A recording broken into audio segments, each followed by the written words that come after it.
All right, so we'll go ahead and get started. Hello, everyone, and thank you so much for joining us today. On behalf of Acacia Counseling and Wellness, we are incredibly honored to have your time and attention, especially on a Friday. The panel is very special to us for a number of reasons, one being that it's our first of many Acacia DEIJ sponsored panels, and another because we have three amazing providers, two of which are from our Acacia team, and another from our wonderful community. We are honored to have our panelists come and engage with us on the topic of exploring queer and BIPOC experiences post-pandemic. We believe that it's important to intentionally highlight and center narratives, and we hope that this panel is just the continuation of our conversations in our Acacia community about these intersecting identities and the systems we inhabit.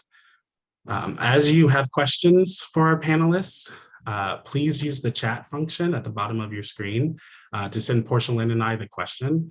We will leave about 10 minutes or so at the end of our discussion today to answer any audience questions.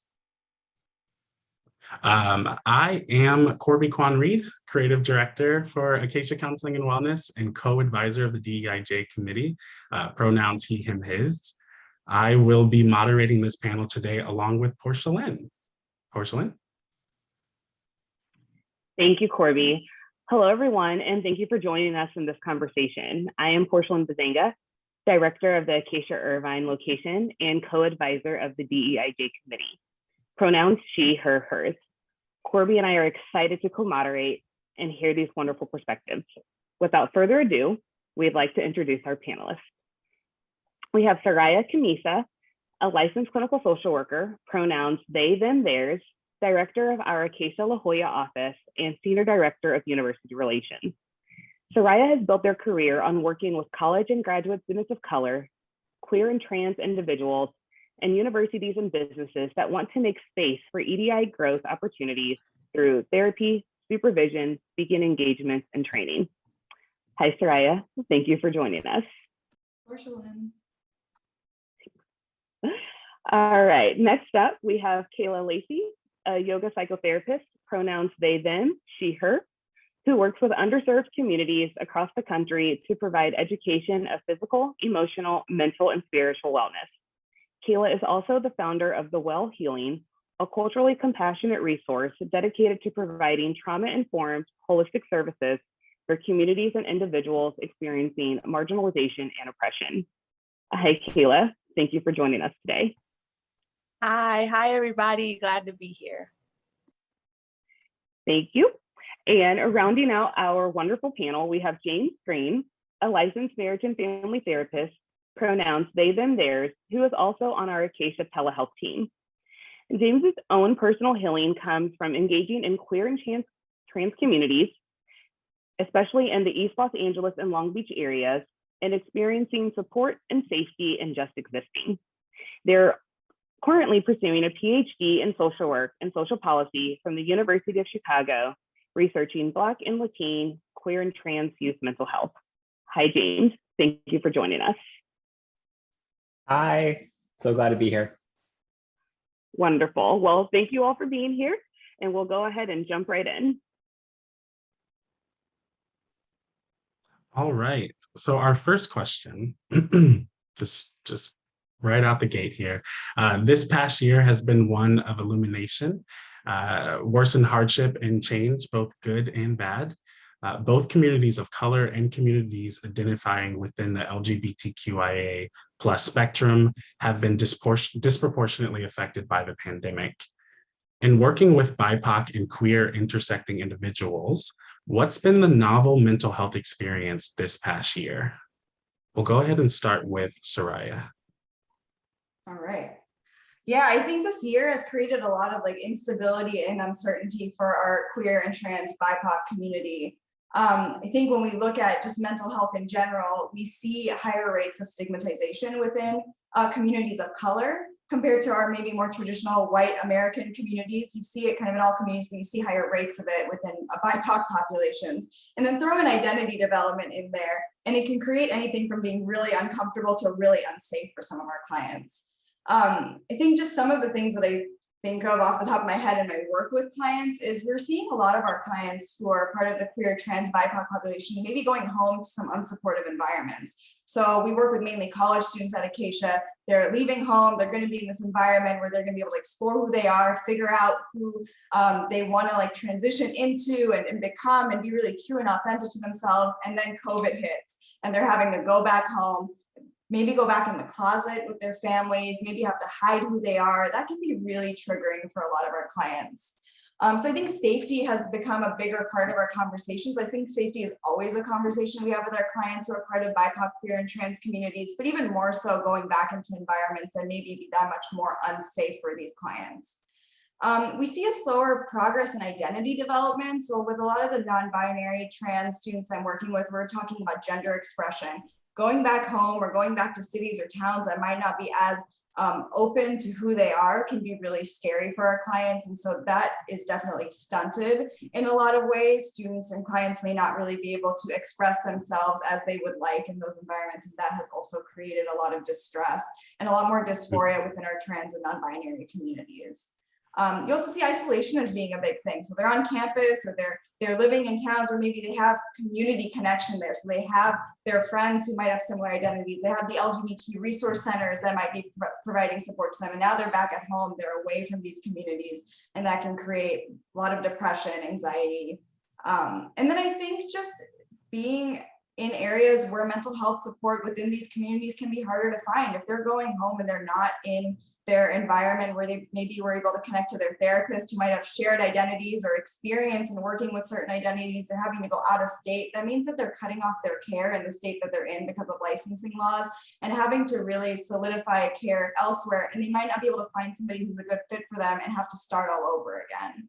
And then I think like the last piece that I want to bring up, and this isn't like pandemic specific, but a lot of LGBT spaces are not necessarily friendly towards POCs. So you talk to a lot of POCs in the queer and trans community, and they may not feel at home in some of these like generally queer spaces. And I think that when we're looking at queer virtual spaces, it's reflected in that as well. And so I just think that finding other ways to connect virtually, like a lot of our students and clients are trying to do, there are just less opportunities for that to actually happen. Thank you, Soraiya. I don't know if Kayla, if you had any other thoughts on this one? Yeah, to add to that, definitely with you, Soraiya, I'm seeing all of that as well with a lot of my clients, especially during the peak, the real heat of the pandemic.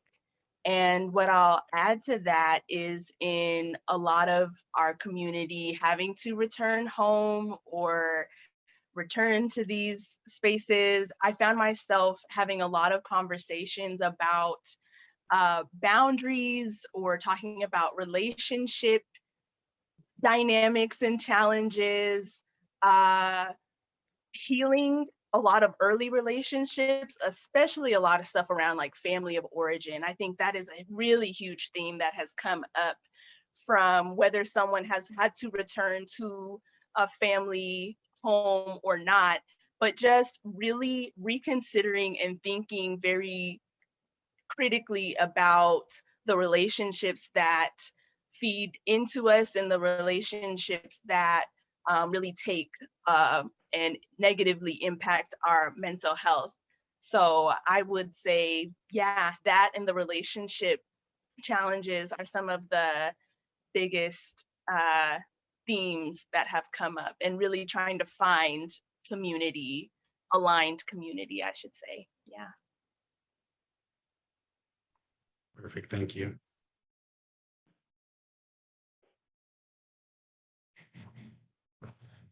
So we'll go ahead and move to the next question here. All right, so last summer, with the resurgence of dialogue around injustices as a reaction to political and police violence, most notably after the deaths of George Floyd, Breonna Taylor, Tony McDade, and many others in our community, our providers, staff, and community felt the impact far and large, whether in sessions, with their neighbors, or online.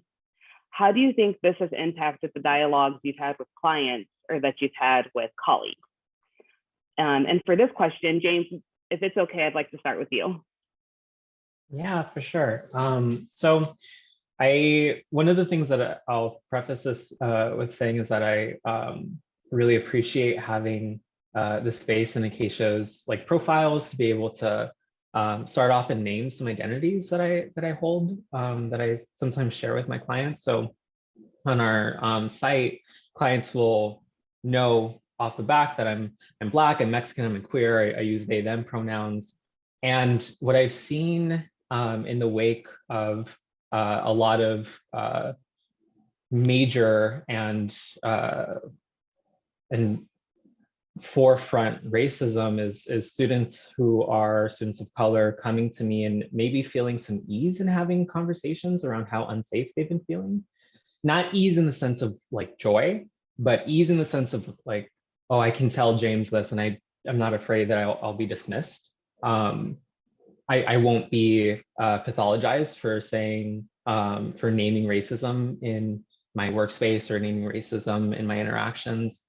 And I don't know if this is the same for every therapist, but I think and I credit being able to have that, have my identities there and available for clients to see and to name. I feel like it has allowed for some safety from the get-go. Obviously, there are assumptions that are made and that comes out clinically, but just from the beginning, being able to have some space for in social injustices and specifically talking about racism clinically. Yes, thank you so much. Before we move on, Soraiya, anything to add?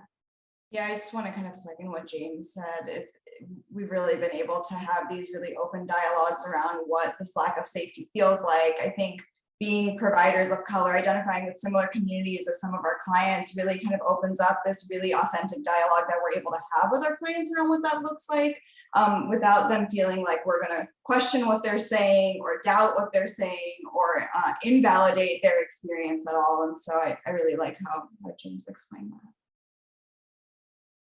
Great, thank you. So Kayla, this next one is for you. So I wanted to kind of find out, how has your work or experience with individuals identifying in the queer BIPOC communities evolved over this past year? Where have you seen any patterns or trends, and where have you maybe made some discoveries? Yeah, how my work has evolved in this last year. I feel like there are so many ways that I can take that. It has definitely, I've become even more steadfast than I already was in serving Black and queer folks. And I've really felt a deepening in my relationship with my community, and that relationship is what informs the work that I'm doing.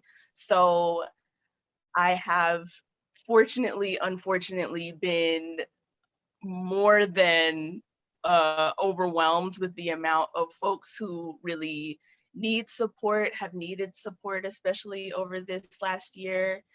And I see that there is a lot more room for folks to have really honest conversations about how the structural shows up in our individual lives. So how these kind of big concepts of racism and anti-Blackness and trans and homophobia, like how it in real time shows up in our personal lives and how it shows up in our bodies and the ways that we think and understand ourselves, the world, how we're feeling about ourselves in the world. So how I've really seen my work evolve is it really just expanding and making it more safe maybe for folks to feel like they get to have that conversation. That's across the board of just really reckoning with reality and all of the truths of reality, both like in our personal lives, in our families, the communities we're in, and also the global stuff that is impacting us all. So really I've seen my work evolve in just that it's really grown wider and it's really deepened in really authentic ways that I'm super honored and grateful that I get to experience. Great, thank you. I also feel like as therapists, we've had to become more creative in how we do therapy and how we work with clients. I think about some of my work with like a couple of my trans students who have parents who are not born and raised in the US, or maybe pretty unfamiliar with what trans is in general and what that umbrella means, and where non-binary or genderqueer can fall under that. And so there's just like a general lack of like education around it for them.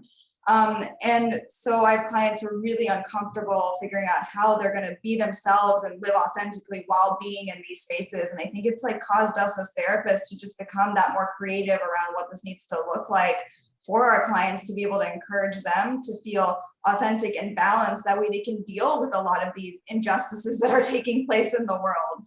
Because our clients are experiencing these things at so many different levels. We're seeing society react a certain way, but then in their home, in their daily life, they're having to handle who they are and maybe suppressing who they are. And so I think we're really finding different ways to help our clients feel at home in their bodies and with themselves and their identities, so that they can interact with the world and be strong in the world in maybe a way that if they were not living at home at this particular time, they might be able to handle slightly differently.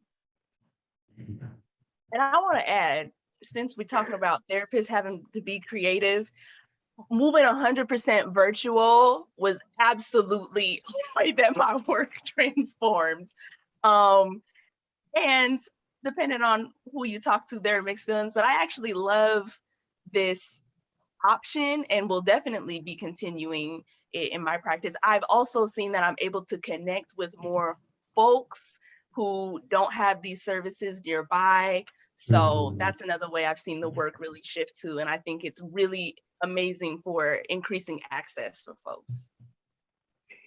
Kayla, we share a brain in that moment, because I was actually going to ask James, how did he see it all, his work as one of our telehealth providers, shifting or changing over this past year, and kind of how he thought things may change again. And now that the world is reopening and students will be going back on campus and having some more access. So James, anything to add there?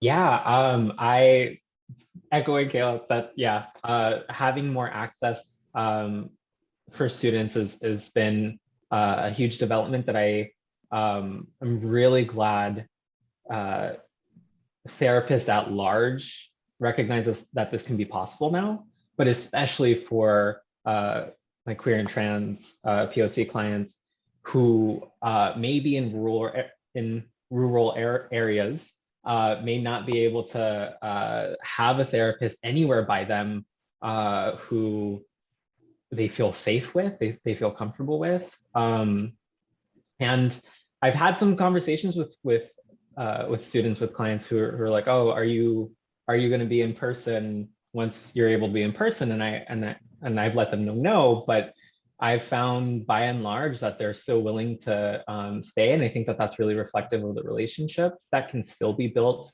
virtually.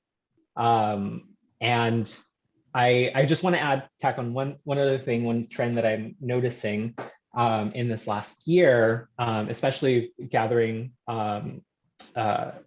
with clients who are queer and trans, and being able to see what it's like to have this bio, this profile. I know that I'm like nailing the same point, but I really loved being able to identify with my pronouns, which is a simple thing that I think a lot of folks take for granted if they are cisgender. And having clients in the first intake say, oh, this hasn't really come up in previous therapy experiences, but I identify as trans, and or I'm experiencing a lot of gender dysphoria. And that's a trend that I've noticed since working with Acacia versus in other places that I've worked, and just highlighting that as like something for other therapists to think about, especially as they work with queer and or trans folks. Thank you, James. Yeah, James, thank you so much for that. All right. So this is a quote from the Human Rights Campaign. Over a majority of LGBTQ adults of color in the United States are facing significant mental health challenges today. We know that LGBTQ people who are BIPOC often face barriers to treatment and care because of mistrust of the medical community, high uninsurance rates, among other societal injustices. So James, we'll start with you on this one. And, we've already kind of started the dialogue in a lot of ways, but where do you see, or where do you continue to see some of the needs for the BIPOC and queer community in regards to mental health? Yeah, so I think some of the needs, I'm gonna zoom out a little bit and talk about the needs for clinicians who are working with people in these intersecting communities. Just having some education and some awareness. I know that thankfully more terminology is being shown more, it's becoming more popular. The act and the very necessary act of asking for someone's pronouns is something that is being incorporated a lot more, and it's really heartening to see that happening. But I think folks in this community are requiring their therapists to be able to be uncomfortable with them, or be uncomfortable themselves a little bit, and asking more about gender and sexuality and how that intersects with race, and why that's even important for mental health. I've heard a lot of clients talk about like, oh, we didn't really talk about gender identity. We just focused on my anxiety, we focused on my depression, which are important. We need to cover that, but it's to hear clients who are in this umbrella say that they haven't had a lot of processing time for their gender dysphoria is sad. It's unfortunate, and therapy is a place where that can happen.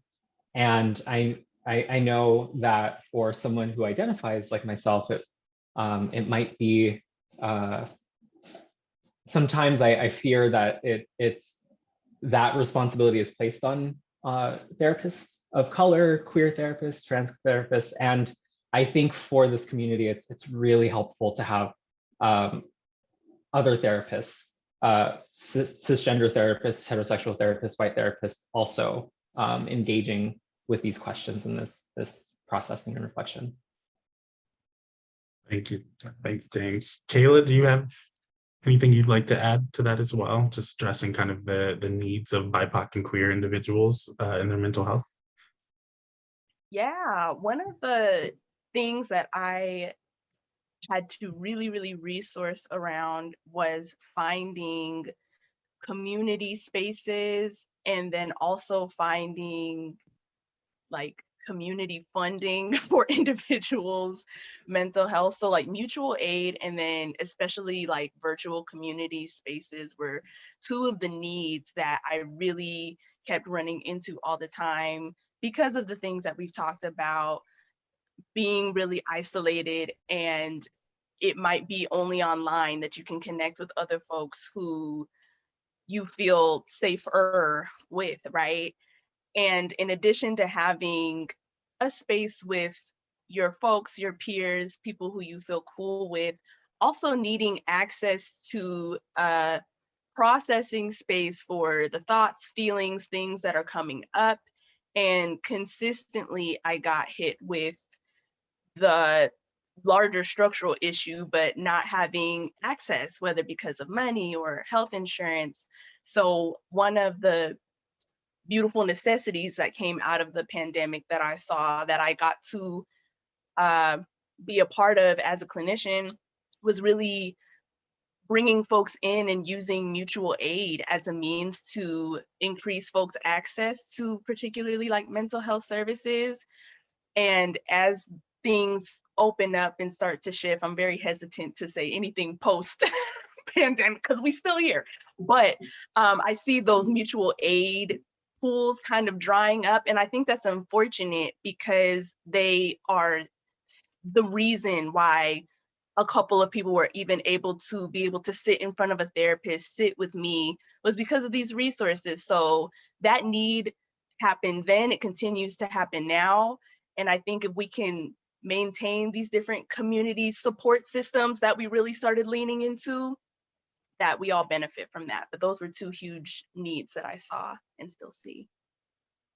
Absolutely. And I'll say we did some internal research here as well regarding the Gen Z population. And, you know, it's kind of a fun phrase for a group of people, but it, you know, for our client base, we're working with college students. So a lot of the college students that we'd be working with right now are in that Gen Z generation and a part of this younger group that, you know, we will continue to kind of trend with. Soon it'll be Gen Alpha, because that's interesting. But, you know, everyone's online. A lot of people are online. A lot of people, despite generation markers, are online. But what we realized through our research is that the younger generations are not only just online, but they are making those connections and building communities faster than maybe any of us on this panel had the opportunity to do. So I think that's a really good point in terms of like maintaining those communities, and as providers or as people that work in a mental health company, seeking those out so that we can connect clients or knowing that there are ways that people can get connected once they leave that therapy session. All right. Now that our country has made major strides to offer vaccines to the public, we are seeing plans to return to universities and our office. How do you see this upcoming transition impacting communities, of whether college students or institutions? Soraiya, I will start this question with you, just given that you are an office director and the senior director of university relations. Yeah, I think that yeah, I'm having a lot of interesting dialogues with some of my friends who work on college campuses right now, how they're preparing for students to return. I think touching on like the student experience for a second, I think we're going to be seeing across the board, not just queer and trans POCs, but across the board, we're going to be seeing higher rates of anxiety, things that we were working on with clients earlier that have died down a little bit because everyone was home and virtual and in their own space. We're going to see that spike right back up again. And so college counseling centers are going to be inundated. I think they already are inundated. We are starting to see students go into college counseling centers in preparation for fall quarter or that semester coming up. They are trying to get appointments. They're trying to get connected. And so I think across the board, we're going to see that. When we're looking specifically at queer, trans, BIPOC populations, I think one of the things that we're going to be seeing with students specifically is they are going to have to find space for themselves or reclaim space for themselves again. They have been outside of their environments that they were maybe comfortable in, coming back in and finding that space and being able to find support around being comfortable in those spaces is going to be needed. From an institution perspective, again, college counseling centers are going to be inundated. And so we're going to have to see them really prepared to provide the mental health support, and places like us, Acacia, who support our college counseling centers and students really hire up to make sure we're going to be able to support these populations and hire providers who are committed to serving these specific populations, have training in serving these populations. I really like what James said about not necessarily putting all the pressure on those of us who actually identify, but our cisgendered heterosexual therapists, our white therapists going out and getting the education and training to be able to support these populations, because they will be coming and seeking that support. I think another side of this that's like less clinical, but just more of a social justice piece is we are coming off of a year of a lot of social justice efforts. That being said, institutions, companies, programs have put a lot of money into creating virtual spaces, donating money to specific programs. And now it's time for companies and institutions to put their money where their mouth is and to actually be able to create more inclusive services for the students and for clients who are seeking out this support. It's one thing to throw money at an issue, it's another thing to actually create an environment where people feel safe enough to access that support and get the quality support that they need. And I think this particular generation is looking for that. They are not going to subscribe to places that are not following through on that because they give a shit about this, excuse my language, but you know, they really care about this. And so I think at the end of the day, our students are going to be looking at that. Institutions are going to have to step up their game and really be mindful and intentional about how they're providing support for their students. Absolutely. Thank you, Soraiya. James, I just wanted to pitch it over to you, just see if you wanted to expand on anything that Soraiya had just said in your acknowledgement of some of the work that allies could perhaps do. Yeah, something that I heard Soraiya said that I wanted to lift up again is being able to, and not just therapists, but also bringing out the ways that institutions can be informed. And for therapists, though, being able to access education around these communities that are coming out in like full force to our clinics. And maybe just, I had said it before and I'll say it again, like working on some discomfort, because it can be uncomfortable to learn something that has been so recently popular or ramping up, such as like learning about pronouns and recognizing racism and like how whiteness can show up in institutions. And all of this is new for a lot of folks. So I can understand the discomfort. And also part of what we ask our clients to do is to sometimes lean into some of that discomfort and we help them be vulnerable in times and try to co-create safety to be vulnerable. And I think that this is a way that like we can do so outside of the therapy session, just again, becoming informed and accessing resources and learning more, just as a way to be a better support for clients in this umbrella. Great, thank you. Yeah, I'll just kind of follow this trend. We sent out an internal survey last year, and our providers and staff said that they are seeking more connections with one another across offices, more resources to learn about and engage in experiences of marginalized communities and individuals, anti-racism training, and then further help connecting to our clients. So just kind of following this trend of thought, Kayla, I would love to hear from you as well. You know, how can allies or even those who do identify within these identities, how can they support their colleagues and peers, or how can they support themselves if they identify? But any thoughts on that?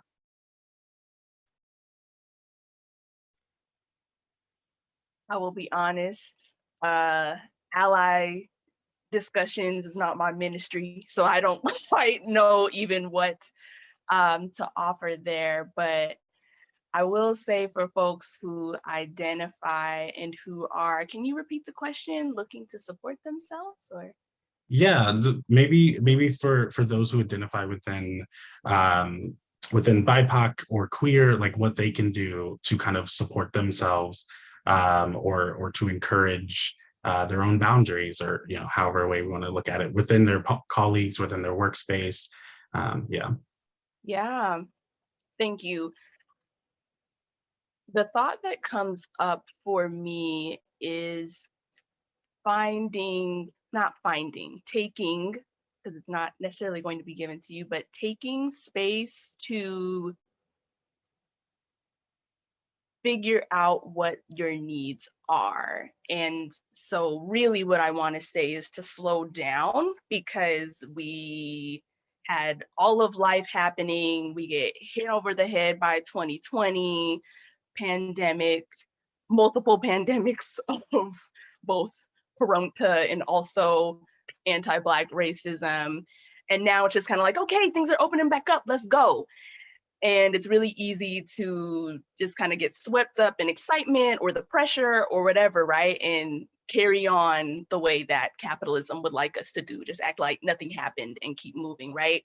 So I think one of the best, I won't say best, one of the productive places that we can start for ourselves is to, whatever your practice looks like, for some that's actually like literally slowing down your body, or if it's another form of mindfulness or however you connect to yourself, but taking some time to process what your actual here and now needs are. They might be different than what they were 6 months ago, last week.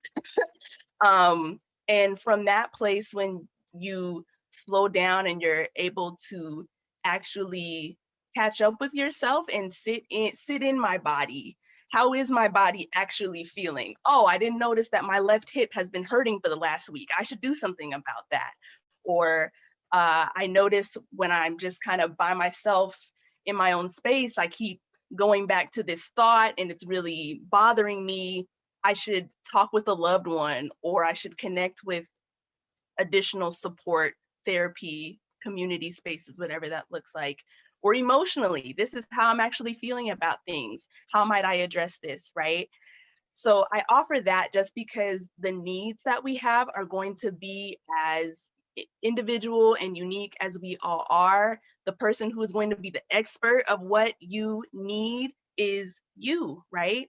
And if you're recognizing that even sitting with yourself to identify those needs feels like that's way out of my scope, that's overwhelming, then that's a place to start. I need to find a holding space where I feel like I can begin to explore what it is that I need. So I'm encouraging everyone to slow down, hot girl summer out, hot person summer out here, but also slow down just to figure out how has the last year plus really like sat in my bones, because it did in some kind of way, right? So I'll hop off my horse, but please spend time with yourself and reach out for the support that you need. Thank you.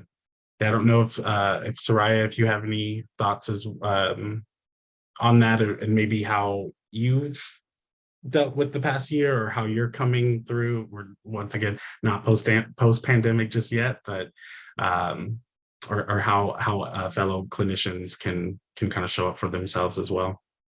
First of all, Kayla, I really liked your hot person summer, so that was the best. I feel like I don't hashtag a lot, but I might start hashtagging hot person summer on my stuff. So thank you for that. Yeah, I really like what Kayla said around sitting with yourself. I think it's true. I think in this pandemic, we have had an opportunity to really reflect on what's important to us, how we want to live our lives. There's been a lot of social isolation, which has left a lot of time in our heads to do some thinking in a lot of ways.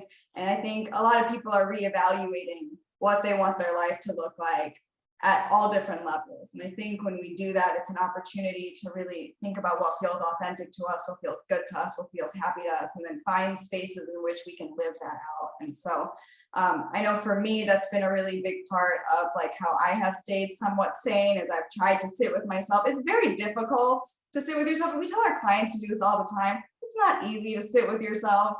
But I think it's so important. I love that Kayla said that, because it is so important to be able to do that.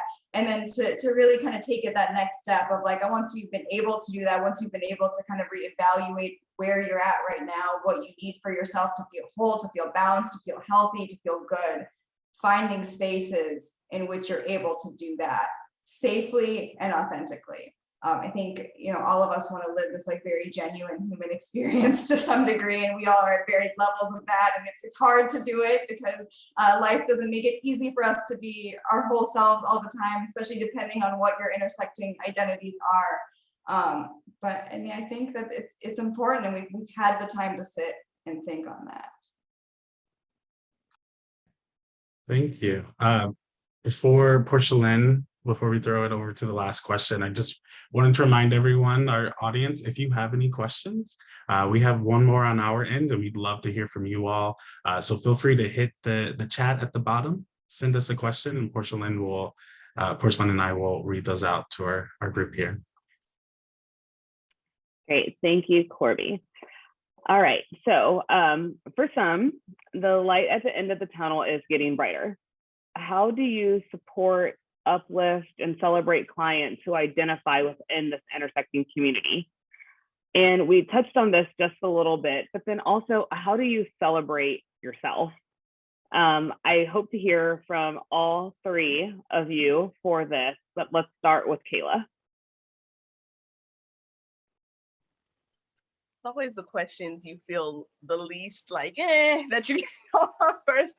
But I think in celebrating my clients looks like us slowing down to really identify, name, hype up the ways that they are showing up for themselves, because the drinking a glass of water or taking a breath outside is as monumental as the, completely shifting relationships and all of these things, right? It's all an opportunity to notice a need, validate a need, show up for that need, right? So really me celebrating looks like with my clients, like, hold on, do you recognize that you told this person no thank you when 6 months ago you would have completely self-betrayed and went and did this thing that you didn't want to do anyway? Like, yes, you know what I mean? And I think with my loved ones and in my community as well, like I make it a point to not necessarily be everyone's accountability partner, but like if I see you shining, I love to be a hype man.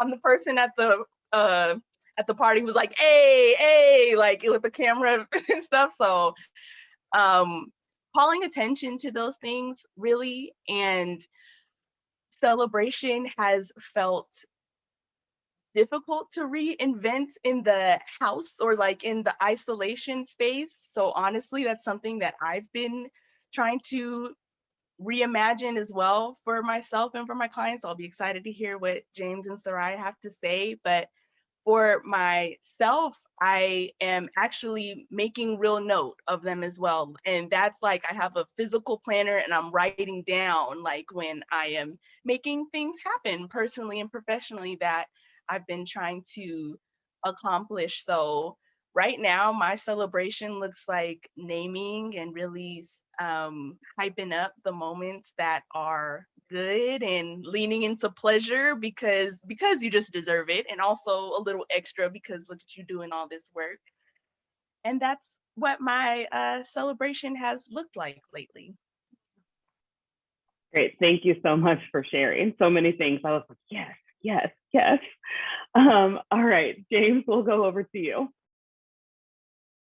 Yeah, this question I did not like pre-prepare for because it is the tougher of the questions for me to access. So Kayla, I see you. I hear that. But it's so easy to be a cheerleader for my clients. So and I always preface, I was like, hey, I'm about to give you like really cheesy praise right now, so just prepare yourself. And they go, and then I do it because it's like we need that joy every once in a while. Yeah, I finding so much joy. I actually have been thinking about joy a lot clinically because the way that our mental health system is structured, we feed off of harm and damage and illness in order to provide services.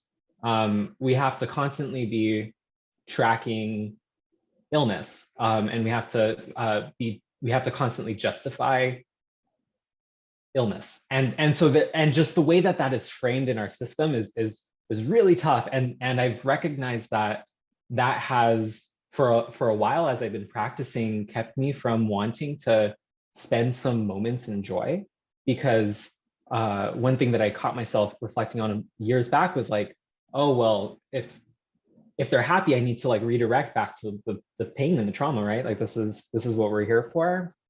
And so I have really worked on that for my own practice with my clients, to be able to just, some days we're just going to be in joy. Some days are just a really great day. And yeah, it might be some avoidance, and yeah, we might not be wanting to get into a lot of trauma, especially in this year. So if we want to distract a little bit and just be really happy for ourselves, then I'm not gonna stop that. Now, do I do that with myself? I try. I moved from Southern California, from Los Angeles County, where I've been my entire 28 years of my life, to Chicago, and uprooted my entire life. So that has been in a pandemic, which has been wild. So I am still looking for joy, and I am still with arms wide open.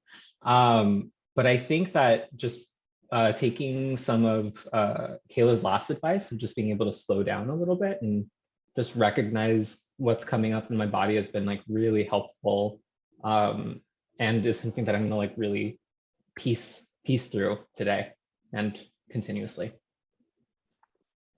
Great. Thank you so much for sharing. All right, Soraiya.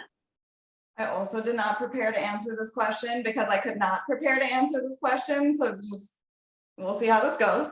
But I also agree with both Kayla and James that like celebrating clients is like so much more fun and easier for us as clinicians in a lot of ways. I think one of the things I've spent a lot of time with my clients on over the last several months is like teaching them that it's okay to celebrate despite all the stuff that's going on in the world. And so we do a lot of work around like, let's pause and celebrate. What does celebration look like? How can we celebrate in this like virtual world? What do we need to do? And like James said, just having sessions where like we acknowledge the fact that, you know, today we're not in crisis and we actually had a pretty good week and we had a great session, and let's just like chill here for a minute, and we can chill here and then do some of that deep work the next week. But maybe we just need to take a minute to just acknowledge the progress, the happiness, the joy, whatever it is that our clients are experiencing. So I definitely think that that's been, I just had like a session 2 weeks ago with a client where like all we talked about was like, how do we acknowledge when something good happens in your life, and how do we like sit with that and like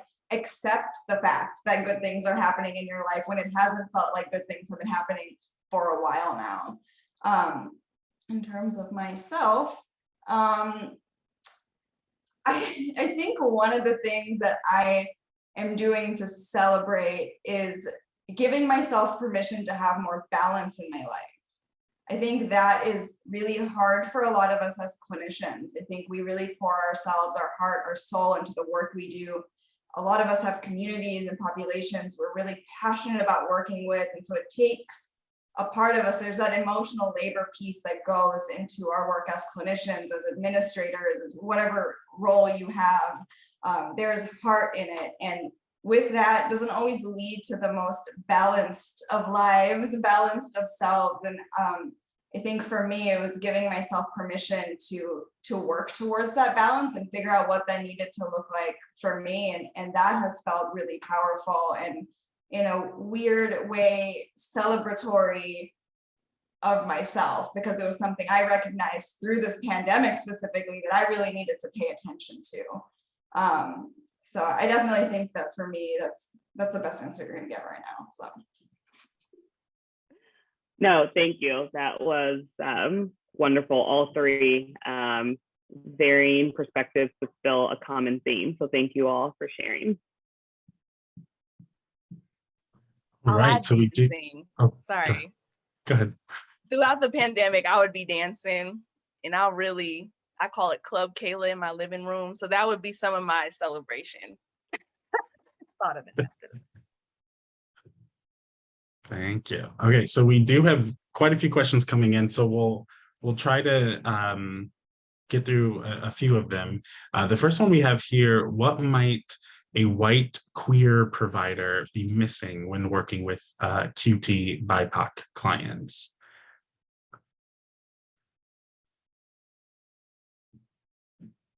And I'll keep it open to see if anyone has any thoughts on it.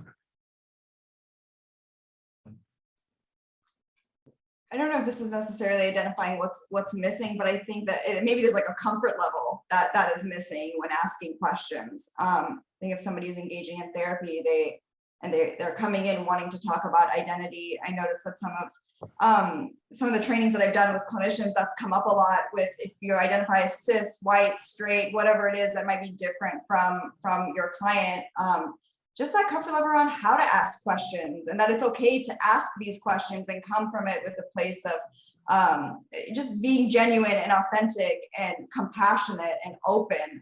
Our clients can feel from us what we're putting out there. So if we have a level of comfort around asking these questions, they're going to feel comfort and safety with us. And so I definitely think that's a piece of it. Thank you. Next question we have here, knowing it can be difficult for people to feel comfortable reaching out for help, what are suggestions for outreach to populations who share this intersectional identity? Any thoughts on that one?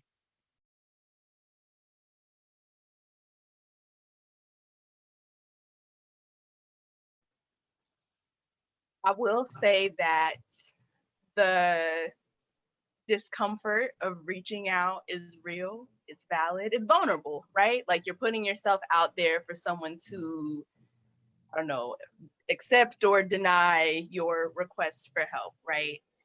And I encourage folks to start with the person or the method that feels easiest, and to know that it just might be uncomfortable, period, to ask, and that it's okay to be experiencing a level of discomfort while asking, right? And is there someone who, it might feel a little weird, but I know this person isn't going to judge me or look at me wild if I say that I'm having a hard time, or I can reach out to this person. It might not feel something I feel safe to do face to face or on the phone. Do you feel comfortable texting or Instagram DMing them at this point? You know what I mean? Like whatever your pathway is that has the least resistance for you, start there. And you might find after the fact that you reached out for help, you survived, it felt weird and uncomfortable, but you're still here. You got hopefully the support that you needed. And next time it might become a little easier, right? So identifying the least uncomfortable way and give it a shot, and then give it a shot again and again and again. Mm-hmm. Thank you. And this is kind of very, very similar on the topic, but for perhaps a client or a potential client who is seeking, let me use their language here, help to develop trust with someone who may not understand their experience personally or identify within their, or identify in similar ways. Like, do you have any idea or thoughts around for clients that are seeking to build trust with therapists that don't identify the same way? Yeah, I want to echo what Kayla was saying again, that just sometimes it's just going to be uncomfortable, and that doesn't mean that relationship building shouldn't happen. But maybe recognizing that someone just may not have a lot of trust with you, and our clients come with their own experiences that are definitely related to their. It's not like it's devoid of racism and transphobia, homophobia, these different injustices. So it would be valid and it would be normal if some folks were scared to be really open. And it doesn't, I don't think that precludes therapists from leaning into some of that discomfort. I was thinking a lot about like how that can be signaled to clients, and in the first sessions, just being able to ask questions around like how does racism show up for you, or how's transphobia showing up for you? Just things that and the client might be like, it doesn't, and I don't want to talk about it, and that's okay. But just being able to signal like, oh, okay, I'm a person who you can talk through this with, I think is important. Thank you. And we'll do one more question here. just in reference to virtual platforms, do you think the virtual platform offers a higher level of safety to a vulnerable client? And if yes, how might you maintain that level of safety for those clients that may be transitioning back to an office or seeking therapists in person? It definitely creates a level of safety, I think, for a number of our clients. I've noticed that in working with a lot of my clients who are in the process of or who would like to transition specifically, they have been able to express themselves in different ways, being in their own space versus if they were to come into an actual office. It's been a real privilege as a clinician being able to be in their space virtually and to be able to experience some of this with them, because I strongly believe that if we were in person, it would not have gone the same way. I think that there's a lot of prep work that as clinicians we need to do with our clients around what this looks like outside of the space that they're engaging in therapy in virtually. And that's a lot of hard work and it differs from client to client. But I think that having those conversations is, I think, the most important takeaway that I would like to note is that we need to be having those transition related conversations around, okay, so we've been doing therapy in here, or you've been at home, or you've been in your apartment, whatever this looks like for you. Now you're going to be going back into the world again, being around other people, potentially being in less safe environments for some of our clients. Like, what does this need to look like for you? How do you be you in these spaces safely and in a way that feels like authentic to who you are as well? And so I had one, like, just a very like concrete example. I have one client that I'm working with who you know, is at home and feels really uncomfortable wearing dresses. They identify as non-binary, more so on the masculine side of the spectrum. And so we did some work around, okay, so when you have to, when your family forces you to wear a dress at this family gathering that you now have to go to because COVID is not as scary of a thing anymore, are you going to wear boxers under that dress so that you feel more in touch with yourself? And again, that's a very like tangible, simple example, but that these conversations need to happen at all levels for these specific populations because it's not safe for a lot of our clients. So, yeah. Thank you, Soraiya.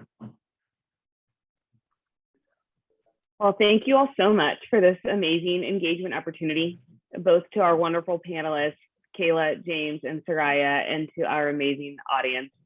It's been completely enlightening, and we are excited that this will bring more energy to our mission to center narratives and experiences in our communities. Yes, thank you so much. A very special shout out to our DEIJ committee members, Pallavi, Jeff, Carolyn, and Victoria, who have been integral to making this happen with us. In the next few days, we'll be sending out the recordings, both in video and audio form, to all of you to tune in again or to share with your friends, along with further information on our panelists and how to find them, professionally interact with them, and resources we've collected around these dialogues that we're excited to share. So please check the newsletter and also the internal Acacia website for those who are on our staff for more events and connection opportunities from the DEIJ committee, because they are rolling out. And thank you, everyone. I hope you have a wonderful weekend. I appreciate all of you. Thank you all for coming. Thank you for having me, Hi, Acacia. everyone.